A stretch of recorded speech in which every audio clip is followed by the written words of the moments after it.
Bom, gente, a gente está na casa aqui onde nasceu o Guimarães Rosa e o Ian, nosso guia aqui, vai poder mostrar e falando com a gente. Eu vou perguntando para ele. Tudo bem, Ian? Tudo jóia, pode entrar, fique à vontade, seja bem-vindo. Aqui era a sala da casa, Essa casa ela é uma construção do final do século XIX, né? uma construção do final do século XIX, né? Isso, estilo colonial, onde mantém-se, né, as características da época, né? Que são as janelas e portas mais amplas, né? O chão é de assoalho, e o teto, né? Que é esse trabalho artesanal, né? Que é trançado, né? A taquara, que é Sim. cortado e trançado ao meio. A luz na época não tinha, né? Aqui na época que ele nasceu, não. Né, mas pouco tempo depois a iluminação já chegou na Ele é o cidade. filho mais velho de um casal, né? Isso. A família dele era como o pai dele era comerciante, né? Isso. O pai dele tinha um comércio aqui na cidade, que era é, aquelas vendas, né, que eram chamadas de secos e molhados, que vendia de tudo um pouco. Era a venda do seu fulô. O pai dele, né, se chamava Flor Eduardo Pinto Rosa. Então, ele era um comerciante aqui na cidade. Pode-se dizer que o pai dele não tinha dinheiro para sustentar os estudos dele em Belo Horizonte, porque eu vi que foi um tio dele que bancou a faculdade dele de medicina em Belo Horizonte. Esse detalhe eu não vou saber te dizer a fundo, Mas eles eram ricos ou eram é isso que pobres? eu ia falar. Pela condição dele, né, de ser um comerciante na época, pode-se considerar que era uma família que tinha uma situação melhor. Né? Não eram Situação.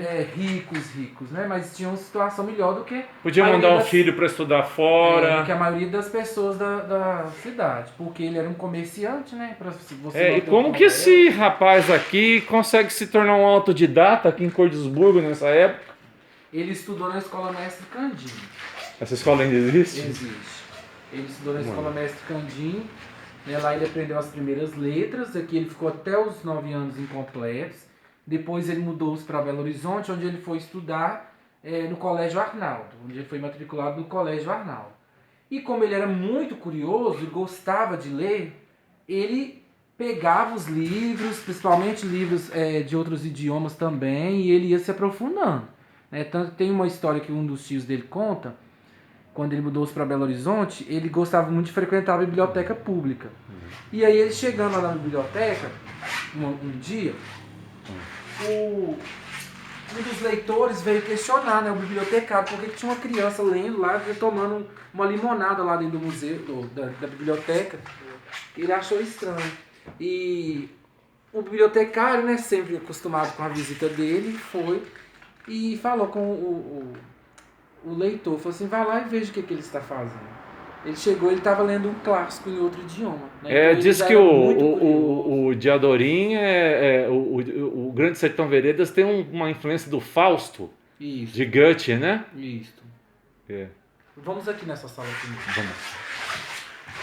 A casa, né, em 2012, ela passou por uma reformulação, onde foram feitos mais estudos, né, foi feita uma pesquisa museológica mais profunda e foi montada essa nova exposição de longa duração, que é chamada de Rosa dos Tempos, Rosa dos Ventos, onde a gente vai ver que a obra está mais presente dentro daqui da casa dele. Né, e cada cômodo recebe o nome de uma obra. Né, a sala da entrada onde a gente estava, a recepção, né, a sala de visitas, é a sala do acolhimento. Aqui nós estamos na sala Cordisburgo, que era o quarto, né, que ele costumava dormir. Aqui era o quarto do Guimarães Rosa, né? Ele gostava Ele de tinha ficar aqui. escrivaninha? E eu não vou saber te dizer, porque nós não Né? temos nenhum relato sobre o mobiliário Algum da escrito casa, dele porque de infância, a casa passou ou coisa do tipo. a casa passou para outros Isso aqui proprietários quando também. ele foi à Academia Brasileira de Letras, depois ele falece, né? Isso, e aí ele gostava muito desse quarto, porque ele via o pessoal que sempre chegava da estação ferroviária, né? Aqui passa uma estação ferroviária, Isso, o né? trem. Esse passa trem em é. frente. Como que é o nome dessa dessa linha de trem? Hoje ela pertence à VLI, né? Antigamente era a Central do Brasil. Ela levava de Cordisburgo a Belo Horizonte, Isso.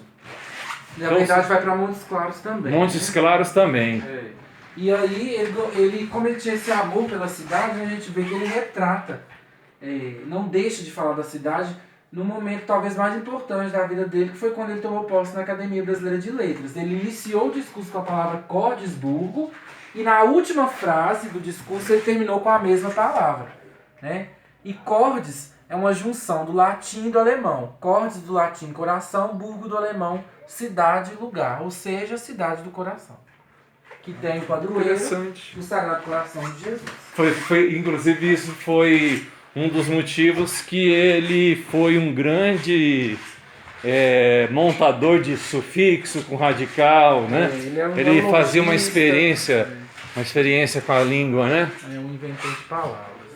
Aqui nós temos a Sala Sagarana, né? Que antes era a alcova. Sagarana são os contos, né? Isso, Sagarana é o primeiro livro publicado, não foi o primeiro a ser escrito, mas foi o primeiro que ele publicou. O primeiro que ele escreveu foi Magma, mas ele não publicou Magma. Magma foi publicado por último, né? Posteriormente à sua morte, em 1996 ou 97, se eu não estou enganado. O Sagarana, ele traz alguns contos, né? Igual eu li dois, eu vou confessar para você que eu li O Burrinho Pedrez e A Hora a Vez de Augusto Matraga. É muito interessante essa E aqui, inclusive, tem o personagem do Burrinho Pedrez, que é o Juca Bananeira, que era um amigo de infância daqui de Guimarães Rosa, que trabalhou aqui na venda do pai. Esse foi o Burrinho Pedrez? Não, esse é só pertenceu ao Juca Bananeira, mas não é o Juca Bananeira era um dos proprietários do Burrinho Pedrez, né? Isso é um personagem do Burrinho Pedrez. Esse burrinho não é ele, não. E aqui nós temos matrizes de estilo gravura, né, que são as ilustrações que foram feitas para o livro pelo o ilustrador Poti Lazarotto, né, que ilustrava as obras dele. A estilogravura é essa técnica do entalhe na madeira. Né? Ela é muito presente no Nordeste, principalmente, né? E também fez parte aí da obra de Guimarães Rosa, muitos dos seus livros. E a alcova, ela tinha utilidade na época para guardar coisas, né, que não estavam se usando no momento. Alguns falavam de colocar as crianças essa paisagem que eu te descrevi. Isso aí é uma vereda. Eu morei em Barreiras, na Bahia, ali em São Desidério, na região. Tem muito essa paisagem. A vereda, né? Que é o buritizal. Isso. Com a água. É uma coisa muito bonita. E é no meio do sertão. Muitos falam que é o oásis do sertão. É o oásis do sertão, exatamente. Aqui é na vereda São José, lá em André-Quissé, que é o distrito de Três Marias. Porque o Rio São Francisco, ele nasce aqui, né? Não, aqui tá perto, distante, né? Ele está um pouquinho mais distante. É na Serra da Canastra, né? Está um pouquinho mais distante da gente. Olha as gravatas borboletas. Isso, aqui era o quarto dos pais. Do Guimarães Rosa. E aqui nós temos o mobiliário que pertenceu a ele, né? No Rio de Janeiro. O guarda-roupa com algumas vestimentas, né? Igual nós temos ali o terno, o rolo. Quando ele foi diplomata, né? Isso, a maleta dele de médico. Maleta de médico ele formou em medicina, né? Em 1930 na UFMG. E exerceu durante 2 anos, né, em Itaguara. Ele disse que ele foi amigo do JK, né? Isso. Os dois que chegaram a trabalhar junto, né? Isso. E ele gostava de usar gravata borboleta porque ele achava essa mais fácil. Ele falava que não dava conta de dar laço nas gravatas comuns, então ele preferia a gravata borboleta, que era mais fácil.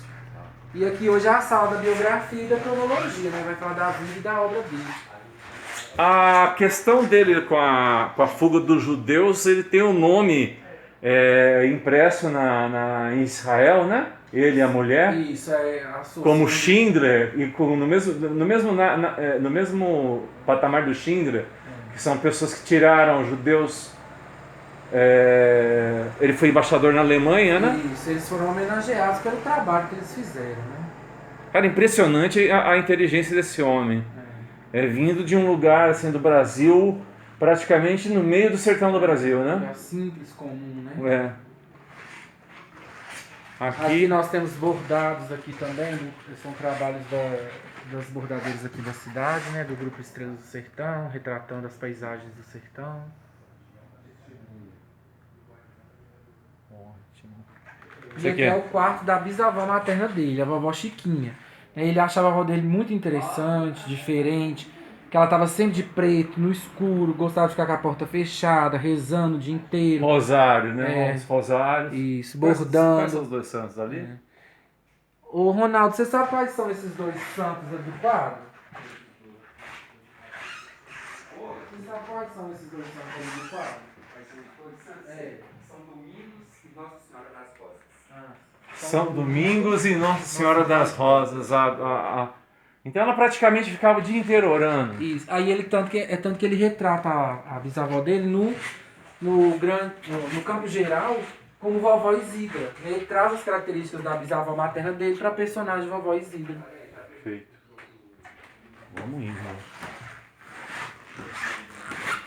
Aqui, ó, lá na sala de entrada, a gente tem a reprodução maior, né, que é uma obra de arte que foi feita, né, pela artista Júlia Bianchi, que chama-se Cartografia Roseana, né, que é um mapa retratando as principais cidades, os principais lugares que ele cita aqui na obra dele. Né? Ele faz uma espécie de uma expedição em lombo de burro, Sim. ou foi só o tempo que ele era médico de fazenda? Como que ele conseguiu anotar material sobre as palavras faladas no sertão? Em 1952, ele acompanhou a expedição de uma boiada, que saiu de Três Marias, a fazenda da Sirga, e terminou na fazenda São Francisco, em Araçaí.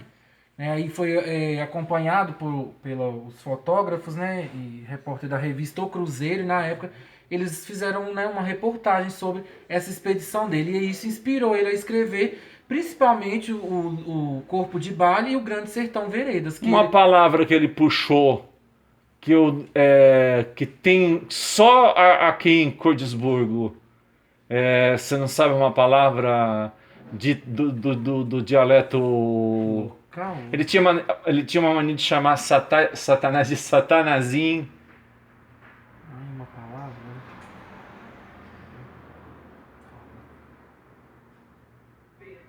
Da fala, da conjugação, das formas como ele. Sagarana vem de saga em alemão, né? Com um tupi com alemão. É uma mistura, né? Vamos andando, vamos. A máquina de escrever. Não consegui lembrar a palavra, você lembra? Peta. Peta. Isso é peta. A máquina de escrever do gênio. Isso. Aqui era a sala de jantar, né? Da casa. E hoje é a sala Corpo de Baile. E nós temos aqui, talvez, o seu principal. O corpo de baile eu não li. Sobre o que é o corpo de baile? O Corpo de Baile, quando ele publicou ele, a primeira vez, foram 2 volumes. Né? Ele tem diversos contos. Depois ele redividiu o livro em 3 livros. Hoje a gente encontra ele dividido em 3 obras, que são Manuelzão e Miguelim, Manuelzão e Miguelim, exatamente. E Nurubuquaquá no Pinheiro. Então esses contos do Corpo de Baile foram redistribuídos nessas 3 obras. O Manuelzão e Miguelim era a história de um rapaz míope, né? O Miguelim, um personagem que alguns consideram como autobiográfico, né? Muitas coisas da infância de Guimarães Rosa são retratadas no campo geral. Como a personagem, a vovó Isidra, que eu disse, a miopia que ele teve. Ele escreveu tudo isso na Alemanha, né? Foi na Alemanha, Ronaldo? Quando ele era cônsul, né?